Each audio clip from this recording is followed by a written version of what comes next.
কাসকি শুটকির খুব মজাদার একটা ভর্তা রেসিপি করে দেখাবো।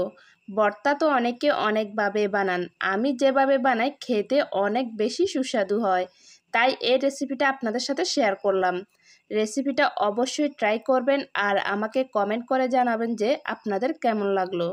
আজকে শুটকির ভর্তাটা আমি বাটনায় তৈরি করব, চলুন দেখিনি তার প্রস্তুত প্রণালী।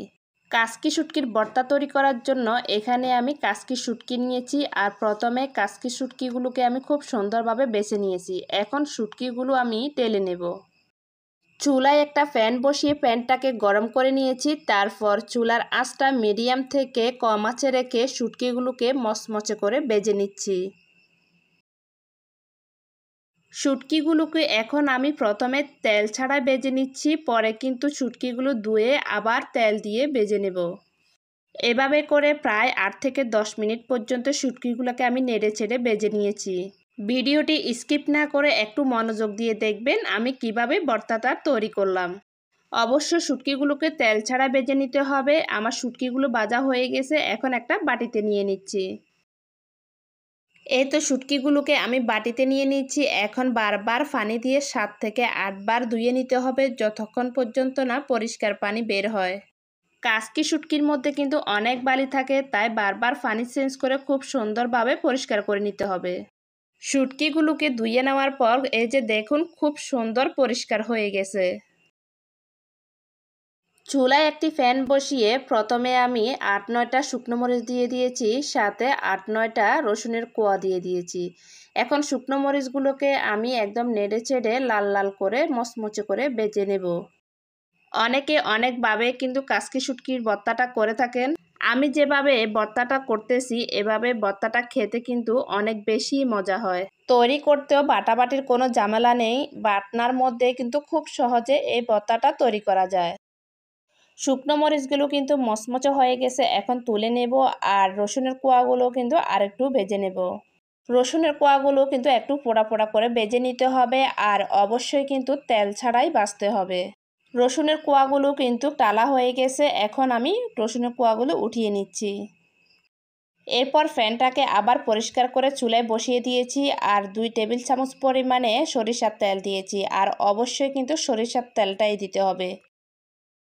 এখন ধুয়ে রাখা শুটকিগুলো দিয়ে দিয়েছি আর চুলার আঁচটা কিন্তু মিডিয়াম আঁচে রেখে একদম 10 থেকে 12 মিনিট পর্যন্ত শুটকিগুলোকে নেড়ে চেড়ে একদম মুচমুচে করে ভেজে নিতে হবে।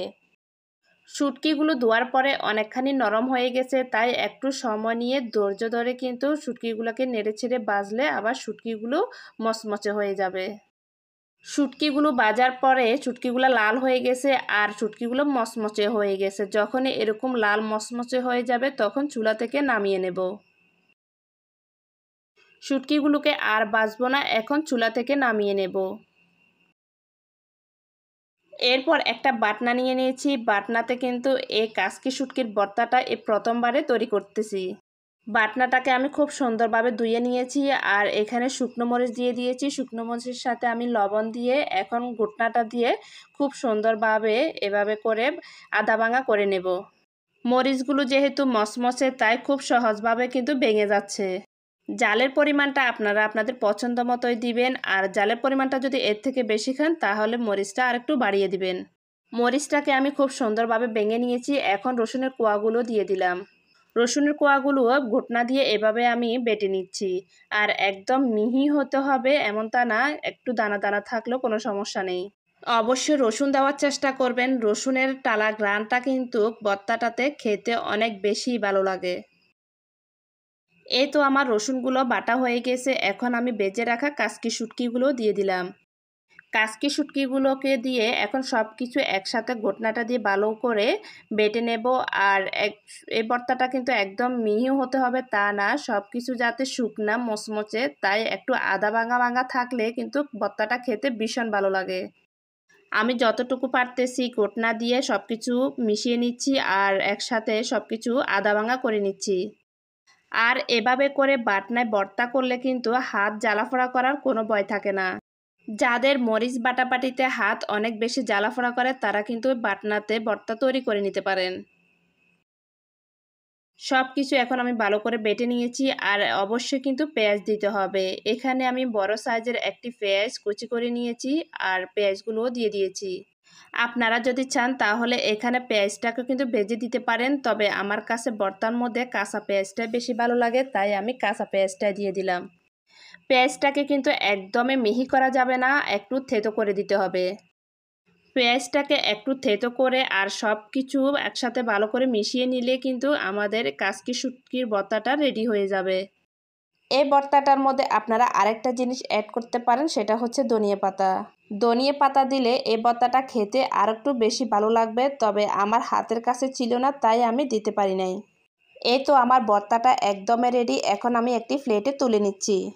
গরম ভাতের সাথে যদি এরকম একটা ভর্তা থাকে তাহলে খেতে কতটা মজা হবে অবশ্যই দেখে বুঝতে পারছেন। অবশ্যই একবার হলেও এভাবে কাসকি শুটকির ভর্তাটা তৈরি করবেন। আর বাটনা যদি না থাকে আপনারা শিলপাটাতেও কিন্তু এভাবে ভর্তাটা তৈরি করে নিতে পারবেন। অবশ্যই এই রেসিপিটা কেমন লাগছে জানাবেন। লাইক কমেন্ট শেয়ার করতে ভুলবেন না। আল্লাহ হাফেজ।